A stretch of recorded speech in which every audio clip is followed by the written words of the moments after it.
Just have fun. Yeah, Let's have fun, kids. Well, like, kind of, maybe. I don't know. Is that your Don't have philosophy? fun. Yeah. Do not have fun. You need to struggle while you draw. You need to feel the pain. Yeah. Hey, Bean Can Dan on the internet. Welcome to Studio Bean Can's drawing board segment. These are collections of musings, thoughts, arguments caught on tape while recording the time-lapse videos and put together just for you. Think about this as the Bean Can scrap pile. I hope you enjoy it. Let's go. Let's do it. You're only a good artist when your wrist starts to ache and your fingers start to like... Don't listen to that either. Your vision is blurry. And You your haven't vision's This is all blurry. bad advice. No, okay, Yeah. so what I mean by That's what I that did. is, wow. What I mean by that is if you want to be a professional anything, if you want it to be your job, it's not going to just be fun.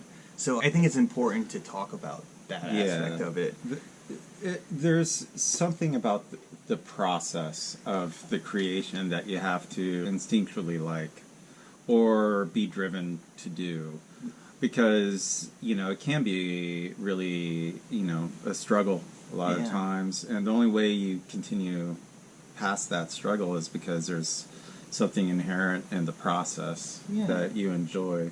I think you need to want to have a finished page more than to make money. Yeah. Well, like you want, I think a lot of cartoonists and comic book artists, they're going into it knowing that they're probably not going to be, famous. Well, okay, so I kind of disagree a little bit on the quote-unquote famous, but extremely successful. I think, but the minimum requirement to be a full-time professional cartoonist is being kind of famous, largely. Very, very few, even people who you see many books of in stores, are full-time professionals. It's not like almost any other job where you have to be on top or you're not there, right? Which is the whole premise of Bakuman. It's like most manga artists are just gamblers. Like, that's the idea, and it's a truism. Yeah, there's some truth to it, but I think you could easily drive yourself insane, if you focus on that too much. Yeah, but I think if you, I also think that it's good for me because I'm slightly on the edge most of the time. I think that, like right there. You should make comics because you like it. But I also think that you're not going to go from being an amateur to a pro on accident. Like, same in basketball. Like, it's not like you're going to be like, oh, I kind of like basketball. I'm going to keep playing basketball for fun. Oh, I guess I'm a pro now. That doesn't happen. If you want to be a pro, you have to be honest with yourself about that desire. And something about what you're talking about, I heard some really good advice when I went to that Skinner opening over at the 4-Star Theater. He had some of his videos playing that you can find on YouTube, and he was asked something about that because he's a really successful artist and a really interesting guy. So a lot of people, and he's nice too. He's very nice. But, I met him recently. He was super kind to me. Yeah, no, he's a super cool guy. Bought a copy of Cloud Town. And he's friendly, so people ask him how do you become a famous artist or a successful artist? And one of the things he said, which I found really useful, was to be honest with yourself. See what you can do and what you can't.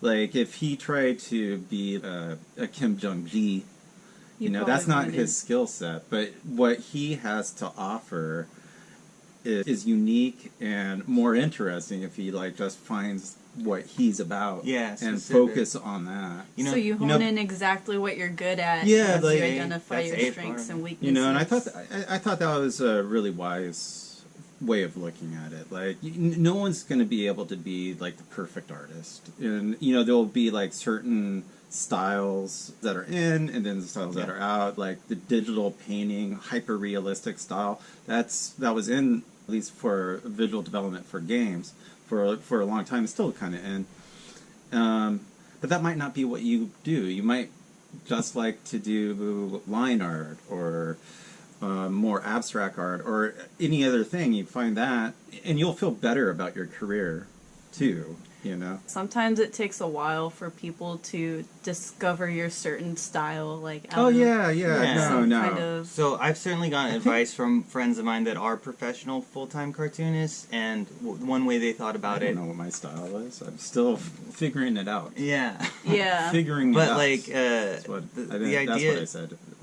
So the idea is that there are a lot of people out there, and if you make things that you would like, even if you weren't yourself looking at your own work, but you leave it in a drawer, you come back to it, and you still like it, there's probably other people out there in the world that would also still like it. So a big part of getting a career is making enough stuff and helping the people that would like it find it, and that can take a long time. Yeah. So for me, I do aspire to be a full-time professional cartoonist. Like, that is a goal I have for myself that I am not at. I have a day job that is really flexible, so the closer I get to that goal, the less I have to work at my day job. And I just do that math. And I am moving toward that goal. One of the things that's kind of interesting about this being seen by more young people is comics is one of the few industries that people can start pursuing professionally while still being under the age of 18. On the internet, you can put stuff out and be aiming to build an audience. As a child creator? Yeah. Creator. And in Japan being the biggest comics industry in the world, like, there are a lot more stories of that happening. There are competitions for middle schoolers getting into big publications. There's more of an infrastructure to facilitate that. But, like, even though we don't have that infrastructure, doesn't mean we can't have that happen anyway. I do think, like, with webcomics, and now, I know webcomics have now become more app-based, like, was it Webtoons and stuff? Sure. But early on, it was kind of exciting to see, like, these young kids, or just young creators, I don't know what age they were, and see them grow. For sure. It's really good that stuff like that is super accessible to be able to put your work out these days, because it's less of a struggle for younger creators as well. It can be, but the thing I would be afraid of is just comparing yourself to so many other people who are really good. Yeah. That's the thing, like, if you can ignore that... Yeah, but on the other hand, it could inspire you to create better. Two sides the same coin. Yeah, like everybody's reaction to great artwork is different. Yeah, it takes a lot of drive just to finish any comics at all, like a page of comics. Like, yeah, you kind of have to have like your own will to make comics to some extent. I know we're not really talking about the page here at all, but like,